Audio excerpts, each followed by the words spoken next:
pertanyaan hukum kepada para mahasiswa yang baru kuliah 2 atau 3 tahun.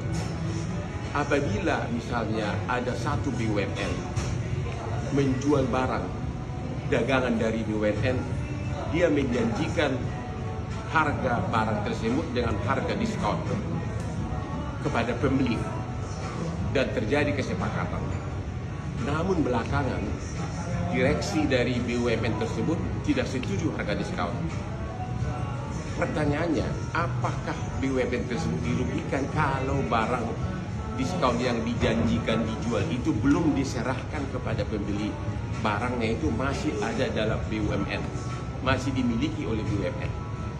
Pertanyaan ini saya tidak ajukan kepada para profesor hukum, kepada ahli hukum, dan juga terutama saya tidak ajukan kepada narapidana atau residivis yang pernah dipenjara. Hotman Paris. Selamat siang teman-teman, kembali dengan saya Alvin Lim di acara Quotient TV. Teman-teman, sekali lagi hari ini saya mau membalas video lanjutan dari Hotman Paris. Video yang tadi sebelumnya sudah kita dengar dan kita tonton teman-teman ya. Di situ adalah Hotman Paris sedang berusaha teman-teman ya menciptakan opini masyarakat, opini publik ya. Jadi dia mau menciptakan opini publik seolah-olah kliennya ini tidak bersalah teman-teman ya, tidak bersalah. Walaupun tentunya sebenarnya salah atau tidaknya nanti ditentukan di persidangan pengadilan, tapi dia mau menciptakan opini publik nih sebelum persidangan sehingga mendapatkan support dari masyarakat bahwa seolah-olah kliennya dia benar. Ya, bahwa dia adalah seorang pahlawan yang membela kebenaran teman-teman ya. Tentu saja di dalam setiap cerita ada dua side, ada kiri, ada kanan, ada yang setuju, ada yang tidak setuju di situ ya teman-teman ya. Teman-teman tahu sejarahnya saya, sejarahnya Alvin Lim, saya banyak dikriminalisasi oleh aparat Kejaksaan Agung teman-teman ya. Banyak petinggi-petinggi Kejaksaan Agung termasuk jenderal-jenderal mereka yang saya tidak suka. Kenapa saya tidak suka? Karena menurut saya mereka itu oknum teman-teman ya. Tetapi teman-teman, saya ini adalah orang yang jujur ya. Baik saya bilang baik, buruk saya bilang buruk.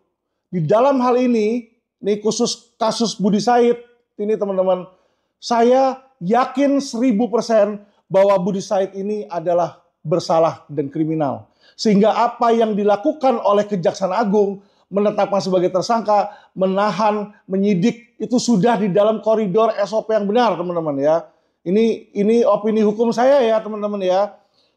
Karena hal yang sama pun dilakukan oleh Hotman Paris dulu ketika saya ditahan kan. Dia bawalah saya punya buku, dia bawalah saya punya putusan, dia bawa dan dia melakukan apa? Dia melakukan sebuah analisa membuat opini publik seolah-olah saya mafia asuransi. Gak apa-apa teman-teman ya kan. Walaupun nantinya dibuktikan di pengadilan di situ kan dia punya hak sebagai ahli hukum. Saya pun juga punya hak sebagai ahli hukum dan saya tidak setuju dengan pendapat Hotman Paris. Saya akan ceritakan dua versi teman-teman. Versi pertama adalah versi dari si Hotman Paris. Versi kedua adalah versi dari kejaksaan.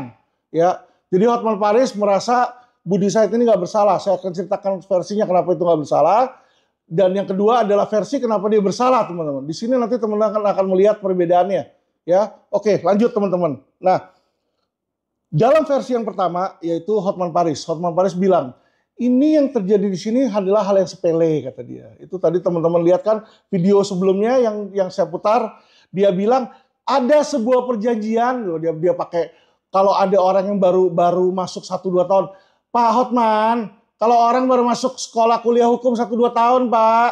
Dia cuma melihat satu sepele di situ.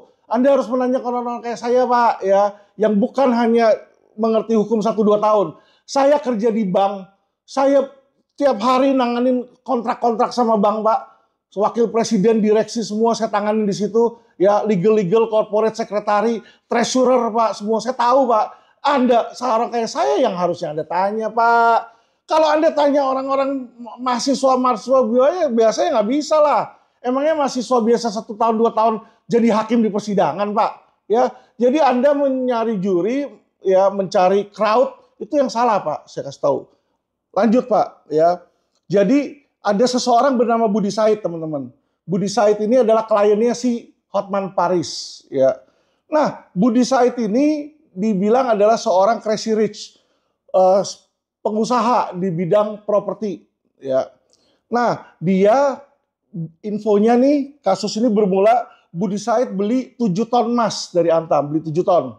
Ya, baru dikasih 5,9 katanya, 1,1 ton sisanya nggak pernah diterima. Ini versinya dari si Budi Said ya, dia beli 7 ton, gue cuma dikasih 5,9 nih, 1,1-nya belum dikasih. Udah begitu dia gugat menang, dia gugat perdata menang. Kejaksaan Agung datang melihat transaksi ini, ini apa nih transaksinya? Mencurigakan nih transaksinya kan? Ya kan? Diambillah sisi pidana dan ditangkap itu si Budi Said ya. Ditangkap si Budi Said, dia bilang di situ. Lalu sekarang Budi Said pakai si Hotman Paris, teman-teman. Dia bilang, "Hotman, saya dikriminalisasi, bantu saya Hotman. Gua udah bayar semua 7 ton, cuma dikasih 5,9, sekarang gua ditangkap." Ya kan? Hotman langsung melihat, dapat duit, ya kan? Oke, lu jadi klien gua, gak apa-apa. Belain, wah, ya kan? Semangat membela yang bayar, gak apa-apa juga sih. Saya juga gitu, Pak. Saya juga kalau dapat klien bayar juga saya seneng lah. Ya, gak apa-apa, tenang aja. Kita ngomong agak santai dikit, Pak Hotman ya. Jadi supaya Anda tahu bukan menghina. Kita sesama lawyer kok. Ya, mana mungkin saya menghina profesi saya sendiri toh, no way. Pak Hotman, lanjut kita di situ. Jadi Anda melihat, aduh, ini patut dibela, patut dipuja, patut dilakukan. Nah, Anda sekarang mengambil dasar hukum adalah perdata 1320 1338 KUH Perdata ya. Di mana 1320 itu adalah syarat sahnya sebuah perjanjian ya. 4 syarat di situ ya. Subjeknya ada, objeknya ada yang diperjanjikan di situ, untuk maksud yang halal di situ ya.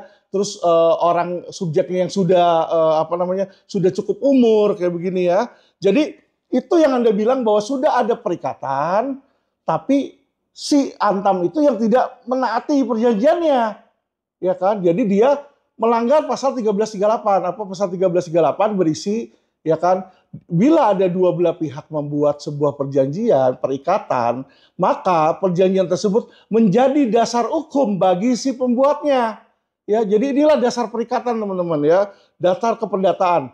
Jadi teman-teman, jangan mau dibohongin sama Hotman. Itu tesis apa? Mengubah pidana jadi perdata. Hotman, pinter dong Hotman, ya Hotman. Ya kan, tos Hotman. Jadi untuk melepaskan orang dari pidana kan ada 2, Hotman, ya kan? Apa satu onslah, bahwa terjadi perbuatan tapi perbuatan yang dilakukan bukanlah pidana sehingga harus dibebaskan demi hukum, ya onslah. Kedua adalah tidak cukup bukti atau tidak cukup bukti dari dua alat bukti, gak cukup 2 alat bukti. Nah, hanya 2 hal inilah yang bisa melepaskan seseorang dari pidana, teman-teman. Yang ketiga adalah lagi demi hukum. Kalau misalnya orang yang meninggal lah, kayak gitu. Ya, oke teman-teman. Jadi Hotman ini dari pertama aja dia ngomong ini kita sudah tahu arahnya dia. Dia mau mengarahkan bahwa ini adalah kasus perdata, bukan kasus pidana. Ya, jaksa dengerin nih jaksa ya. Nanti berguna buat kalian nih, buat hajar balik si Hotman teman-teman ya. Karena kenapa saya lihat teman-teman, saya nggak setuju secara moralitas. Ini orang seperti Budi Said teman-teman ya. Ini banyak di Amerika, teman-teman. Kenapa banyak? They are white collar crime. Come on. Ya, Indonesia ini sekarang semua banyak orang yang buta secara keuangan. Tapi saya yang keuangannya tinggi. Lu nggak bisa bohongin gua, bos. Setiap hari tuh orang ngantri di Bank of America. Mau ngambil loan dari bank gua tolak-tolakin. Karena apa? Gua tahu dia habis ngambil, dia kagak bayar. Ya, kita dilatih teman-teman untuk mendengar, melihat kayak apa cara dia berpikir, cara orang melihat di sini. Anda lihat ini orang dalam fotonya, Budi Said nih. Satu hal yang paling mencolok yang ketika saya udah lihat, orang ini nggak pernah ngelihat ke depan ke mata orangnya langsung. Dia selalu ke bawah, menunduk. Menandakan ada sesuatu yang dia sembunyikan. Dia nggak mau orang lain melihat mata hatinya dia. Ini adalah salah satu cara-cara teman-teman ya. Di mana di bank ini saya diajarin bagaimana cara untuk menilai seseorang dari penampilan, dari raut muka, dari tatapan muka, dan dari gestur tubuh teman-teman ya. Ini video bukan untuk mengajarkan kalian bagaimana cara melakukan itu, jadi saya lanjut aja ya. Jadi dari apa yang saya dapatkan, ini orang gerak-geriknya ini gerak-gerik white collar crime teman-teman. Kedua, teman-teman, yang dilakukan, kenapa saya bilang yang dia lakukan white collar crime? Dia ini mengerti hukum, dia tahu hukum, ya kan? Dia tahu bagaimana caranya, dia susun itu pion-pionnya. Jadi, teman-teman, bobol keuangan itu nggak sulit, teman-teman, nggak sulit. Ini salah satu modusnya. Jadi, bagaimana? Dia carilah orang-orang yang bekerja di institusi tersebut, ya institusi tersebut dia bekerja. Tapi orang itu oknum, teman-teman. Yaitu orang itu kaki tangannya mereka. Kaki tangannya si Budi Said ini. Kenapa saya bilang ini kaki tangannya Budi Said? Budi Said yang punya duit, Budi Said pemegang dana, dia pemodal. Kalau ini tidak jalan, uang dia yang habis, teman-teman. Jadi tidak mungkin dia tidak tahu resikonya, dia tidak mungkin tidak kenal orang-orang yang dia beli. Ini saya camkan sama teman-teman ya. Kedua, teman-teman, lihat di sini. Setelah diselidiki oleh Kejaksaan Agung, ada apa sih ini? Kok BUMN mau ke kerugian 1,1 triliun? Jaksa Agung kali ini buat acukin jempol buat lo. Ya. Gua acukin jempol buat lo. Selama ini banyak hal-hal yang kalian lakukan, saya nggak setuju. Tapi dari sini, dari lu bisa membongkar white collar crime ini, gue salut. Kalau jatuh ke kepolisian ini nggak akan dibongkar. Ya. Dia mungkin akan masuk ke oknum, kong kali kong nih gue kasih lu sekian, bantu gue. Paling begitu. Tapi ini saya jujur, ya saya kaget dan saya melihat bahwa ini sebuah perbaikan yang sangat berarti di kejaksaan. Lanjut, karena ini video bukan untuk mengapresiasi kalian. Di sini dibilang Budi merasa tertipu mengirimkan surat ke Antam. Ya, kita baca di sini lanjutannya. Dibilang di sini awal mula Maret diduga tersangka. Jadi tersangka ini yaitu si Budi Said. Jadi setelah dia ditetapkan jadi tersangka, ya kan, diceritain sama Jaksa Agung nih. Nah ini kedua ini adalah versinya Jaksa Agung teman-teman ya, versinya Kejaksaan Agung. Bahwa si tersangka bersama dengan, berarti kalau bersama ini nanti pidana Jungto 55 teman-teman, pasal 55 dengan Kepala BLM Antam 1, Misdianto, Endang Kumoro, Tenaga Administrasi, Antam, Ahmad Purwanto, General Trading Manufacturing, dan Eksi Anggrani, EA, telah melakukan pemufakatan jahat, merekayasa transaksi jual beli emas dengan cara menetapkan harga jual di bawah harga yang telah ditetapkan oleh Antam dengan dalih seolah ada diskon. Ya, inilah modus mereka, teman-teman. Jadi gini, teman-teman ya.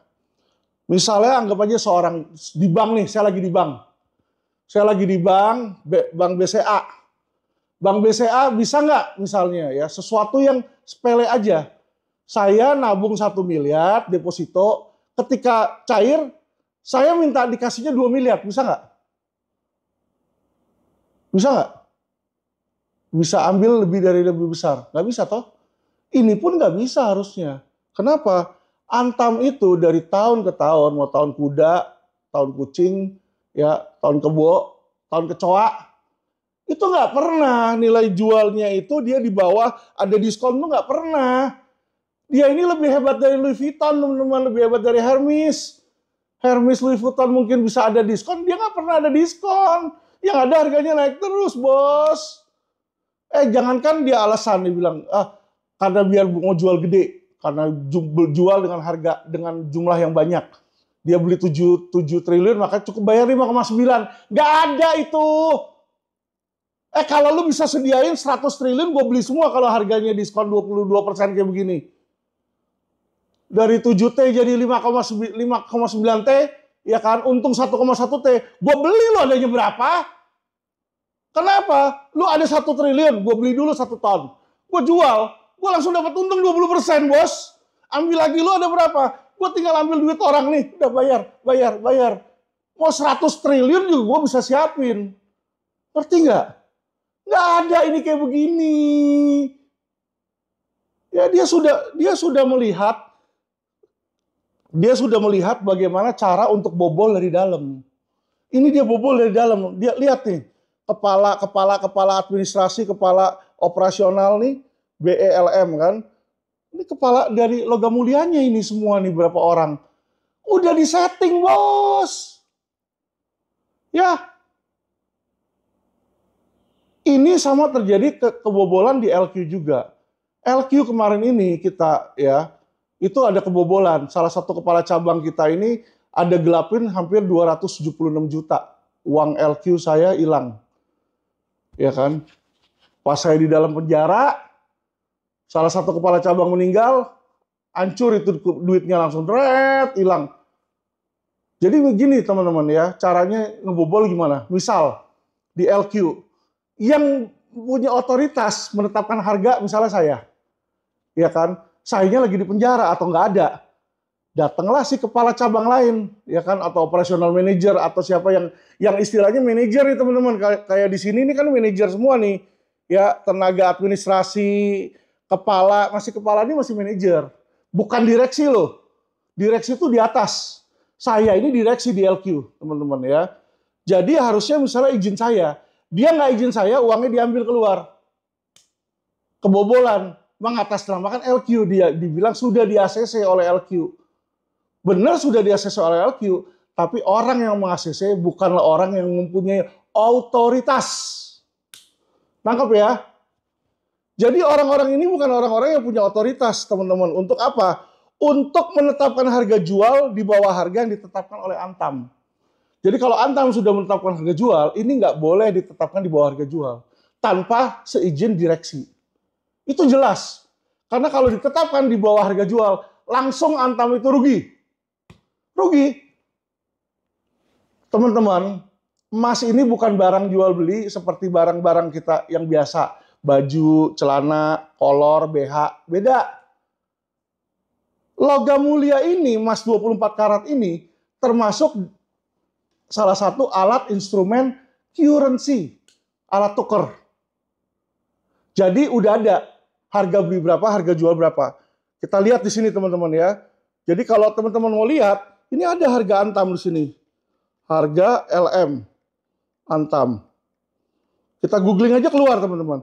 Jual beli Antam terbaik, harga LM Antam sekarang tuh keluar nih. Raja emas, logam mulia nih, kita lihat di sini LM. Harga emas hari ini. Nah, lihat teman-teman di sini ya. LM Pulau Gadung, pengambilan di butik nih logam mulia nih. Udah ada 1 gram beli 1129, jual 1131. 2 gram beli 2198, jual 2203. Sekarang kalau dibilang, oke, gua nggak beli 2 gram. Misalnya ini 1 kilo 1 miliar nih, 1 miliar 72. Terus dia bilang, gue lagi ada diskon. Biar cepat laku, gue jual setengah harga misalnya. Ya kan, gue jual setengah harga. Dari 1 miliar 500 aja deh. Kalau ada yang kayak gitu, gue beli. Lu mau adanya berapa? 1 gunung juga gue beli. Karena itu gampang sekali. Kita ambil ini 1 miliar dari dia. Kita beli kan, tadi kan harganya jadi setengah miliar kan. Nih setengah miliar, dikasihlah saya barang 1 kilo di situ. Nah dari barang 1 kilo ini saya langsung jual lagi ke orang lain. Nih kasih gua 1 M lagi, dapat 1 M. 1 M di sini dapat saya berapa? 2 kilo, karena kan 500 juta 1 kilo kan di situ. Jadi saya dapat 2 kilo. 1 M-nya ini lagi, 1 M-nya lagi dapat 2 kilo, gue jual lagi ke dia 2 miliar. Mau berapapun juga itu habis itu. Ya, apalagi sekarang negara-negara Cina, Amerika itu semua pada nimbun emas. Ya, jadi ini jelas teman-teman adalah apa? Adalah modus pembobolan, penipuan terselubung, white collar crime di situ. Karena kenapa? Dia menggunakan kelemahan sistem manajemen. Ya, jeleknya hukum di Indonesia, jeleknya perusahaan di Indonesia. Jadi mafia itu bukan hanya ada di aparat penegak hukum, teman-teman. Jaksa, hakim, polisi, lawyer, bukan cuma di situ aja. Bahkan sekarang di Antam juga udah ada. Ini orang kita suap, nanti lu bikin surat, dia bikin surat. Nanti tinggal bilang, bos, gua kalau masuk penjara gimana? Ah, lu masuk paling kalau nggak penipuan, pemalsuan di sini. Nanti teman-teman lihat pasalnya kalau nggak 263, ya kan, paling 372, 378 di situ. Paling lu kena 4 tahun maksimal tuh ancaman atau 6 tahun kalau pemalsuan. Ya kan, ntar gue bayar deh. Ya kan, lu masuk penjara nih, gue kasih lu setahun 1 M. 4 tahun kan 4 M. Gue dapat dari sini kan 1 triliun, bos. Gue gemplang 1 triliun. Kita pura-pura nggak kenal ya, kita pura-pura nggak kenal. Kalau nggak kenal gimana bisa dibilang ini ada mufakat jahat terhadap orang-orang ini nih. Ya, balik lagi teman-teman. Dibilang di sini, guna mengaburkan rekayasa tersebut, transaksi dilakukan dengan cara mekanisme yang tidak sesuai dengan SOP yang ditetapkan Antam. Dampaknya PT Antam tidak bisa mengontrol kesesuaian. Akibatnya jumlah uang diberikan tersangka dan jumlah logam mulia terdapat selisih yang cukup besar. Ya pastilah. Dan ketika terjadi selisih yang cukup besar ini, inilah kerugian. Ya, sekarang kalau siapa namanya Hotman tadi bilang, gua beli 7 ton, baru dikasihnya 5,9 ton. Ya kan, gue belinya 7 ton. Tapi lu beli dengan 7 ton dengan harga apa? Harga diskon. Ngerti nggak? Jadi lu seharusnya nggak dapat 7 ton. Jadi lu belum bayar untuk 7 ton. Karena diskon itu tidak ada. Ngerti ya teman-teman? Jangan mau digoblokin nih teman-teman. Misalnya dia beli 7 ton dengan diskon 40%. Dengan diskon 20% tadi kan. 7 jadi 1,1. Diskon 20%. Kalau diskonnya 20%, dia harusnya terima berapa kalau dia dapat diskon 20%? Ternyata nggak ada diskon. Ya 7 dipotong 1,4 teman-teman. Ya 1,4 berarti 5,6. Jadi yang seharusnya diterima oleh Budi Said itu cuma 5,6. Sedangkan dia udah terima 5,9. Jadi sudah ada kerugian negara, kerugian oleh Antam sebesar 0,3 ton. Yaitu kurang lebih 300 miliar. Dengan harga waktu itu nih. Ya, ini dengan harga pos transaksi 2018. Sekarang 2024 harganya udah hampir 2 kali lipat.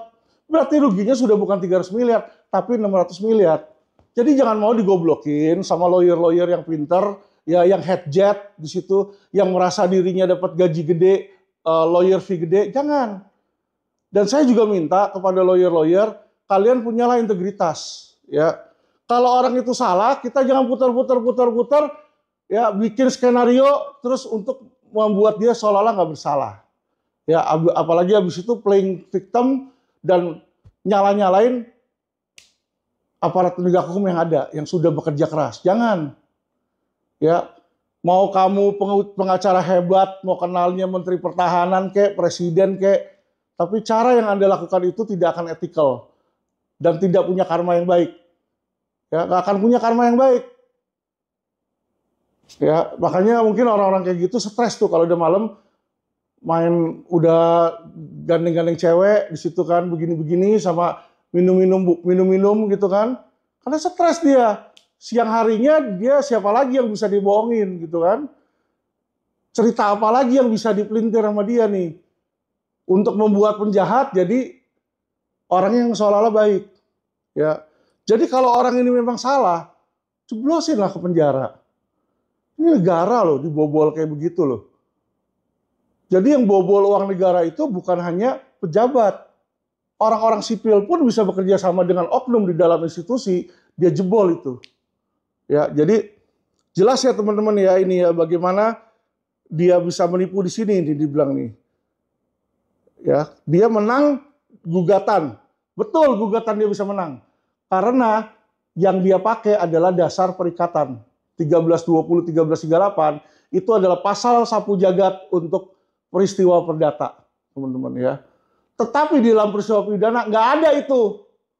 Ketika kamu ada perikatan itu dilihat ada unsur melawan hukumnya nggak? Ada melawan hukum di sini ya. Itu apa melawan hukumnya? Di sini dia sengaja mau jebolin harganya dengan ada diskon yang padahal itu tidak ada.